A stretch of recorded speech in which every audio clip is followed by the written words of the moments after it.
Good morning. It is 28 minutes after 8 o'clock, and joining us in studio officially now from the Roswell Chamber of Commerce, Andrea Moore with us. Good morning. Good morning. Thanks for having me. Anytime. How are you doing today? Thanks Pretty for coming good. early, too. I had to, absolutely. I had to move things around for Even a though little I was sitting on the couch at 7:04, and I went, oh, snap! See, that's the difference between men and women right there. 7:04, you're like, oh, man, I got to be here in an hour. I got to hurry up. Guys, like, I got another 30 minutes before I got to worry about anything. Oh, 100%. My husband would have been like, I have time to spare. I got to watch Sports Center real quick. I get it. Well, how's things at the Chamber this We're morning? actually doing pretty good. In fact, tonight, we've got Michelle Garcia Holmes, who's running for Congress in District 1, because we've all been redistricted. Sure. Roswell's now 3 different congressional districts. Yes. The 5 sheep in the boot hill still have Yvette. Yeah. And then Roswell is divided between 2 and 3. Yeah, or much of Roswell's under 1. Correct. Yeah. Correct. And so Michelle Garcia Holmes will be at the chamber. We're just having her, we're not hosting her. It's not an official chamber event, but she's being brought in by another organization. So she'll be there at 5:30. Please come out and meet her, ask her all the questions, because she's now going to be. Well, and that's just it. These are new people. Correct. New district, really. So we all got to learn a little bit about all the candidates. For this, especially if a hunk of us are going to be making a decision here in June and again in November. So let's learn about these people. So please come out and meet her. I've known her for a couple of years because she's run for a couple of other things up in Albuquerque. And I always encourage people to come out and ask your potential or, elected people the questions, and then hold their feet to the fire once they are elected. Absolutely. That's how it works. That's right. So 5:30 at the chamber tonight. And then we've got a ton of stuff. Let's see. Thursday, May 5th, Pasta Cafe Business After Hours. Oh, a good one. I know it will be packed. They always do a great thing. They're all good ones, but anytime a restaurant or a place that does food, they always seem to be a little bit more popular. Oh, absolutely. Business after hours. Then Tuesday, May 17th, and this is an odd one. Tuesday, May 17th, we're having a business after hours.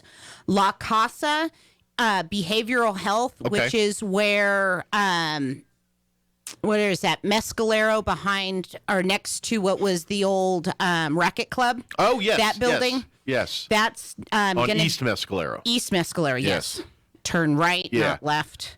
Off of Main Street. So it's really, right off of Main. You go, like 2 blocks, and then it'll be on your right. Right behind Big Five. Yeah, that shopping right center there. Yeah. So La Casa Behavioral Health, that's going to be on a Tuesday. That's our only weird business after hours, because they've got all of their board members and CEOs and everybody's going to be in town on that Tuesday. So they asked for us to do a special deal for them, and we said absolutely. Perfect. At 5 p.m. on the 17th. May 25th, we have a lunch and learn with Sun State Technology. Of course, our seating is limited because it's going to be in our boardroom, so we ask for RSVPs, but it's a free lunch and learn. Lunch is going to be provided. Excellent. And you're going to learn all about cybersecurity, how to stay safe, and, ask all of the technology questions about how to be safe online and keep your system safe. Businesses that are trying to, almost everybody had to ramp up their online game with COVID. And now if, you're finding out, hey, there's a lot of great resources available to me online now, but you want to make sure you're protected, make sure that you don't, you're not compromising like your customers' passwords and information like that. And so. And how to deal with it when it's not a matter of if anymore, it's a matter of when they try to hack in. And because we've had that happen in our office, where all it takes is you get an email. Do not click on something that you do not know where it came from or who it is. I have really gotten good at calling people now and going, hey, I got something that looks a little weird from you guys. Is this real or not real? And most of the time they're like, I didn't send you anything. Delete it, get rid of it, because you never know what kind of weird things are in when you click on the links. And imagine with this lunch and learn, you're going to get a chance to find the clues that will kind of put, like if something don't feel right or sound right or look right, and the hairs on your neck start standing up here, and you're like, they'll tell you what things to look for and say, you know what, that's one of those things, and because it's a cat and mouse game. It really is. When it comes to computer security, as soon as the people that are making the virus protections or the anti-hacking stuff, the hackers are working around it or trying to find the next way to break through there. And and at the end of the day, I think it's going to boil down too much like security in the real world, where they say stuff like, if you just make it harder for the criminals, they'll move on quicker. Yes. And it's like things like, make sure your door is locked, make sure you don't leave a thing or don't set up your yard where there's a bunch of hiding places for people and things like that. I think at the end of the day, cybersecurity is going to be the same thing. It's like, all right, it's if they want to get in, they're gonna. But if you put enough barriers up, they're just going to be like, this ain't worth my time, and move on to the next person. Absolutely. And like John was saying just right before me when he came on, passwords. Yeah. Yeah, passwords are a pain in the butt when we can't remember them. Yeah. Because you have to have different ones for different things. And please don't ever have your password be password or admin 123. 1, 2, 3, 4. Come on. I don't know nothing about that. I'm just saying, if you can count around this place, you could probably get into a few computers. Just saying. I'm a nosy Nelly, and I am that person that if something is left unattended, I will try it. And it is amazing how you go into places and the password is something benign like that. Sure. Admin 123 or password 123 or John 123. And the more like a business that more people that are in and out accessing it, usually is the easier it is, because they want to make it convenient for them to get anybody in there to do what they got to do, including someone nefarious could just slip right in and say, oh, yeah, boop, boop, and they're in and out before you even realize they did something. So, yeah. So, please, that's May 25th, Lunch and Learn, obviously at noon. Good deal. We'll open the doors about 11:30 so everybody can come in, grab something to eat. Sooner, like you said, the sooner the better, because there's only a limited number of space. I mean, it's free and everything, but because there's the conference room only holds about 40 people or so. 45 officially, and then of course we got a plan for food. Yes. To make sure everyone's covered on that. So. And then June. Now we're going into June pretty quick for business after hours. American Legion Post 28. Oh, they got the new bar and everything over there. Yep. So we just got that call yesterday and finalized it. So we're excited for that. We are helping Job Corps with their open house Saturday, May 21st from 10 to noon. Out there at, I can't read this, 57 G Street. So out there by the college. Yeah, out down on the south where end. Job Corps is. The base there, yeah. They're going to have an open house because they're coming out of COVID too. They want to show everybody what they're doing, and they're also hiring. Yeah. So Saturday, May 21st. They've had a rough go of it the last couple because they've been trying to ramp up, and then they get kind of knocked back down again, and then try to ramp up, get knocked back down, and so they talk about regulations, and man, that's an organization that's had a. You think you've had it bad? They've been going through. Oh yeah, because they're regulated through the federal government. Yeah, so they got a lot of people looking over their shoulder. Exactly. And I know they got a new team. They've, brand new people we've been meeting. It seems like once a week I'm meeting somebody new that's been hired over there. They've been doing it. So good news is they're now able to kickstart and get going to a regular program. They're a again. Great program. They do amazing things for folks in our community. Yep. And then we're also a drop house for homeschool students, applications for online school students / homeschool students that need scholarships for supplies and other costs can come pick up their applications at the chamber and then drop them back off. Okay. So if you are a homeschool family or some kind of online type learning family, please come by the chamber if you are in need of a scholarship of some kind. Cool. Is it who's putting that together? I do not have that information because Liz did not send that to me. But we've been working with this gentleman. He's a great gentleman out of Dexter. Okay, cool. And has a love for these students. I'm glad to hear that. The homeschool kids and the online kids do get overlooked Sure. A lot. We can, if parents and families decide then they're wanting to homeschool, we should give them as many resources as possible to help them do that. And this sounds like a great thing. Because I know their curriculum. I have lots of friends that are in that space, that homeschooling space, or they go to the Emmanuel Lutheran, which is kind of that homeschool / day school. Yeah, yeah. And curriculum is expensive. Sure.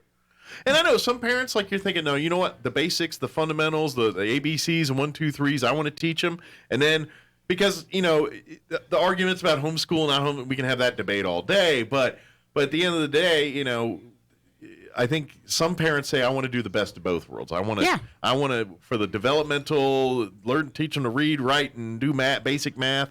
I'm going to do that as a parent. And then I understand social interaction, learning to work in groups, all those things that kids get in school. I'm going to give that to them when they're little. So I'm going to start them in, say, 5th grade or whatever. You know what I mean? That's a decision a lot of parents do make and things like that. And so however you as a family decide to do that, I think you should have equal amount of support no matter what. So this gentleman in Dexter, awesome. Thanks for stepping up and providing this. And maybe you could be maybe an example for others in the community who want to do something similar, and we can make this into a bigger thing. So. Yep, and we've got flyers and the applications. I know Liz has been talking with the gentleman at length with him, and it really seems like a good deal. And I've dabbled my toe in homeschooling during COVID. Yeah. We homeschooled my kids because I kind of saw what was going to happen. Sure. And no fault to the school district or the teachers. We were just all thrown into this. It's a world problem, and you saw the writing on the wall, and regardless of what happens, exactly, these kids are still growing. The kids are still on a timetable that COVID doesn't care about, and they still got to function in life. And one of my kids totally blossomed and excelled at homeschooling, and one of my kids, she did not do very well. It was not her cup of tea. So as soon as school started this year, she was like, can I go back to school? I miss my friends. And she needed that extra bit of help with being in the school setting. Whereas my other daughter was just like, oh, this is awesome. In fact, she got her freshman and sophomore year done through COVID because it was just so easy for her. And she was like, oh, you mean I'm not in class with 30 other kids that the teacher has to constantly be going over material? She goes, I have it right here. If I'm having an issue, I can rewatch the videos, or I know how to get a hold of that particular instructor and get going. Sure.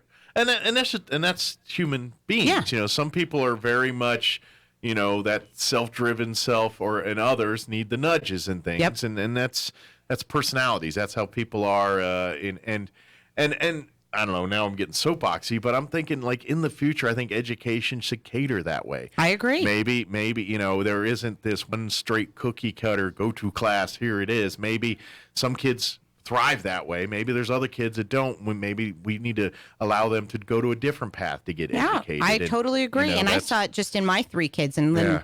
My 3 daughters, I should say. Sure. And my middle daughter, she could go both ways. Yeah. She wanted to go back to school because she missed her friends, but she does miss the homeschooling because she goes, oh, I could be in my pajamas. Yeah. I could get my stuff done by noon. Sure. Or she wouldn't start until I'd come home after lunch and be like, what in the Sam Hill are you doing? Let's go. And she'd get it done in a couple hours. Yeah. Yeah, so. It's kind of, and of course it's an age-old debate on how they do this and, school year-round. And, you ask 10 people their opinion on how kids should be educated, you're going to get 10 different answers. Oh, absolutely. But I say screw up your kids the way you want to screw up your kids. But, again, I think that's pretty cool. And if there is any homeschooling parents that need resources here, please come by the chamber. Please contact us at the chamber. Apply for this the scholarship, in essence. Absolutely. It's a scholarship for supplies and other costs related to homeschooling and online schooling. Because, by the way, if you decide you do want to homeschool, they just don't give you a bunch of teacher stuff. They'll give you some material, but a lot of it, you're the one going to the teacher store buying, this stuff. And in essence, you got to build a little classroom there in your home. And many of the families I know do have a dedicated room that you walk into their house, and it does look like a schoolroom. Sure, yeah. For that very reason. And by design, because if you choose to homeschool, you've got, as a parent, you've got to teach your children separation of, okay, this isn't mom and dad time. This is education time. Yep. So you almost have to separate. Well, that's a home issue. You didn't do your chores. We'll deal with that later. Right now, we're dealing with schoolwork. Yes. You know what I mean? And so sometimes you need those kind of things to establish the boundaries and things like that. And definitely early on. Yeah. So please come see us for that. And once again, I cannot stress enough, Michelle Garcia Holmes tonight 5:30. And of course, we are providing little eats and little drinks. Nice. So come meet Michelle. I unfortunately won't be there very long because I have to go be a mom to a senior, and we have senior things to do this evening. But Juliana Halverson, city councilor, newly elected city councilor, Juliana Halverson helped set this up. And so we're happy to open the doors at the chamber to give a meeting area to meet a potentially new congressional. These are the best ways to learn person. more about them, because you get to ask your questions, you get to ask your opinions, you get to you get face-to-face time with these people that are running for public office. Yes. And so and ask her the hard questions, because I promise you, I have. Yeah. And this is what and again, hard questions is okay. It's, we talk, because at the end of the day, I mean, no, this is the difference. Hard questions and being a jerk, that's two different things. Absolutely. And asking a hard question about an issue that's relevant to what the job is, nothing wrong with that. Asking stupid stuff like, getting personal, which is what happens a lot of these times, is, look at her face, look at his face, look at that person's. Oh, you wore purple pants instead of the pink pants. And I know people get petty, but at the end, when that happens, the message gets lost sometimes. Sometimes you're like, well, what do they stand for? I don't know. They just got weird hair. And so, you know what I mean? You almost lose what you're talking about because everyone's busy chuckling, cohorting about whatever here. And that's one of the things at the chamber, whenever we have these types of political events, I really do try hard to not let it get too nasty. I will allow the hard questions to be asked and answered. But if you start harping, or if you start to get real nasty, we're going to first ask you to stop. And I'm not above asking you to leave the premises there you go. Altogether. Das Boot. There have been a couple of times.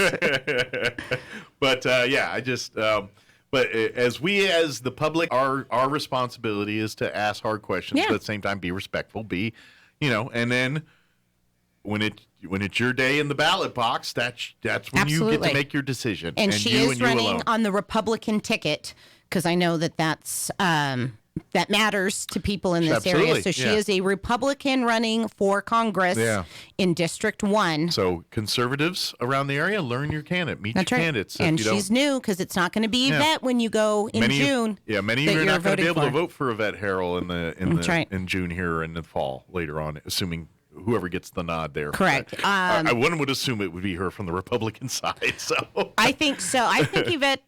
She's unopposed, right? On the Republican. On the Republican ticket, so she'll be good through the primary. But I believe that there is a Democrat running against Yvette out of Las Cruces. Las Cruces, So that is a contested race. Absolutely. But I'm. In the primary for CD1, is there more than one candidate? I'm guessing there is. There's Michelle Garcia Holmes, and then there's a gentleman by the name of Luis Sanchez. Okay, very good. And then in the Democrats, the incumbent. Correct. Gotcha. And at the moment, I don't remember her name, because I am relearning and learning all of the new people. Teresa Ledger Fernandez, or she three? I'll have to look that up. She's three or one. I can't remember. One's Teresa, and then one's the other gal, because there's two of them, two gals. Yeah. Because that's one thing about New Mexico that is really cool. All three of our congressional congressmen are female, so that's nice. Yeah, but I'm just.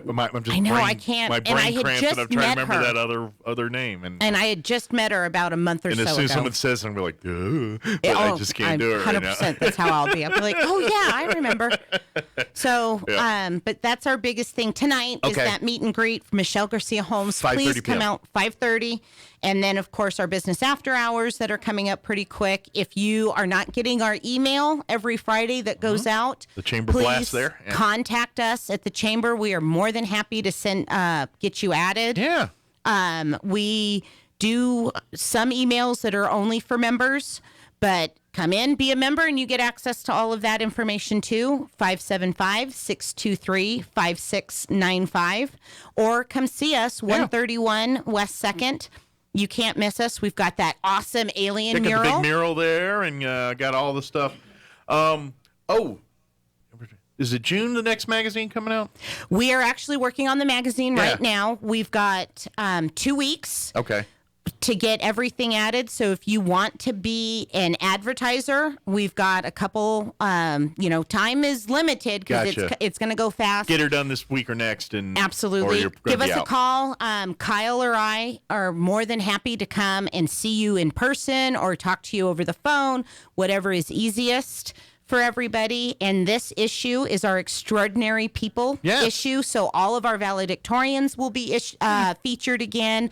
The Realtors Association will be picking their Citizen of the Year. Nice. So that person will be in there, as well as some really cool other citizens in Chaves County. Because our magazine, once again, is about Chaves County, not just Roswell. Yeah.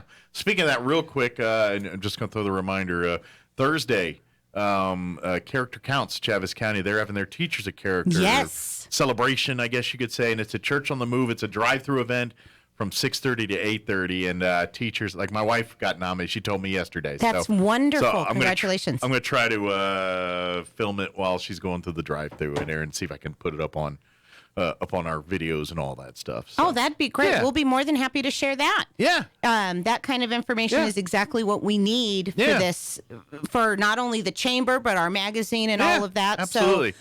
So there's a bunch of teachers. I think, what are they, about 200? I mean, it's all, what's cool about it is all these teachers have been nominated by the public, basically. Yeah. Students, parents, it's all, the Character Counts seeks out nominations, and people go and say, Mr. or Mrs. So-and-so did this, and that's my teacher. And so they normally do the big banquet and everything, but COVID's kind of put a damper on that. So I know. I'm guessing I'm going to predict this will be the last drive-through one. Next year they'll be back into a. I think so, because we're noticing that since we had Rise with Roswell. Yeah.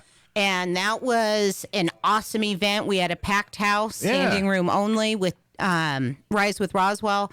So since we're starting to open, I've also noticed that other organizations just before and after that event are starting to do the same thing. And I think the airline thing is kind of the swing that's kind of making everything just kind of. I had heard that the court system overrode the mask mandate. So now, like Delta, for sure, is no longer requiring masks when you go to fly. It's optional. Yeah, and they're all kind of going that way. And so I think they're all, as that happens, I agree. I think as the airlines go, the nation, you'll start to see. And and as long as the CDC doesn't balk, then the DOJ is not going to challenge it. So I think so. Yeah. So hopefully the CDC's like, we're good, and then the DOJ will leave it alone, and we'll go back to living our lives. You do you. So, as Sean says, you do you, boo boo. There you go. If you have any questions about anything regarding the chamber, come to the chamber. Come by the chamber. Call the chamber. What's the phone number? 575-623-5695. Chamber on Facebook and Twitter. And Instagram. Instagram. Twitter, Instagram and Facebook. Yes. Sorry, those are the two. And, we're better some days than others, but give us a call if there's something that you're not seeing. And, of course, please contact us if you want to be part of our email list, because every Friday, right around lunchtime, we send out that email list that'll have everything that's going on in the community. And then any special updates, too. Like if during the week some event changes or moves or added to the thing, you'll get those notifications as well. Yeah. Too, so. Things that are time is necessary or of the essence. Special opportunities that just kind of pop up from time to time, which happens all the time. Somebody coming through town offering something, and they're like, come on down, we'll see you something real quick.